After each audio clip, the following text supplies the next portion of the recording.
यह कहानी शुरू होती है एक छोटे से गांव सुखपुर से, जो पहाड़ियों और हरियाली के बीच बसा हुआ था। सर्दियों का मौसम अपने चरम पर था और हर घर में अलाव जल रहे थे। बच्चे, बूढ़े और जवान सभी अपने अपने तरीकों से ठंड का सामना कर रहे थे। गांव का मौसम खुशगवार था, लेकिन वहां के लोगों की सबसे बड़ी समस्या थी अचानक होने वाली बारिश। जैसे ही बादल घिरते, गांव के लोग डरने लगते थे, क्योंकि इस गांव की गलियां कच्ची थीं और बारिश के कारण कीचड़ का साम्राज्य हो जाता था। लेकिन इस बार का सर्दी का मौसम खास था, क्योंकि गांव के प्रधान जी ने घोषणा की थी कि इस बार सर्दी में एक बड़ा मेला आयोजित होगा। गांव के लोग बड़े उत्साहित थे। महिलाएं पकवान बनाने में जुटी थीं, पुरुष मेले की सजावट कर रहे थे और बच्चे अपनी नई नई फरमाइशों में लगे थे। मेला आने में सिर्फ 3 दिन बचे थे। आसमान साफ था और सब कुछ बिल्कुल परफेक्ट लग रहा था।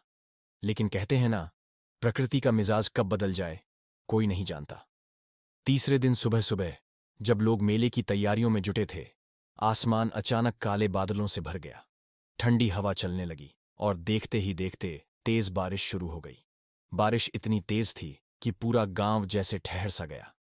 कच्ची सड़कें कीचड़ में बदल गईं।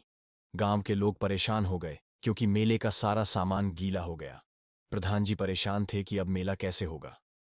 बच्चों के चेहरे उदास हो गए और पूरे गांव में मायूसी छा गई। लेकिन कहानी यहीं खत्म नहीं होती।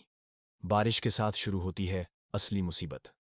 गांव के पास की नदी का पानी अचानक बढ़ने लगा। ये गांव के लिए खतरे की घंटी थी। गांव के लोग जल्दी जल्दी अपने घरों से बाहर निकलकर ऊंचाई वाले स्थानों पर जाने लगे। ऐसे समय में गांव का एक नौजवान अर्जुन, जो हमेशा मदद के लिए तैयार रहता था, आगे आया। अर्जुन ने गांव के लोगों को सुरक्षित जगह पर पहुंचाने की जिम्मेदारी ली। उसने गांव के नौजवानों की एक टीम बनाई और सबको गांव वालों की मदद करने में लगा दिया। बारिश लगातार हो रही थी और ठंड की वजह से हालत और खराब हो रही थी। अर्जुन और उसकी टीम ने बुजुर्गों, बच्चों और जानवरों को सुरक्षित स्थान पर पहुंचाया। लेकिन अभी भी समस्या खत्म नहीं हुई थी।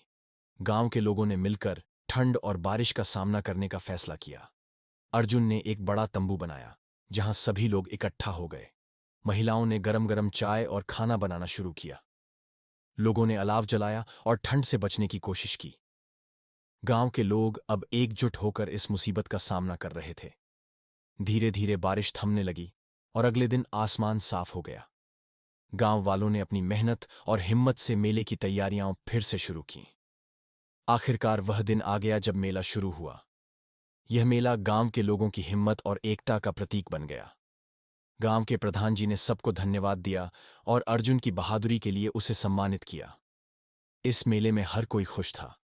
बच्चे झूला झूल रहे थे, महिलाएं खरीदारी कर रही थीं और पुरुषों ने कबड्डी का मैच आयोजित किया।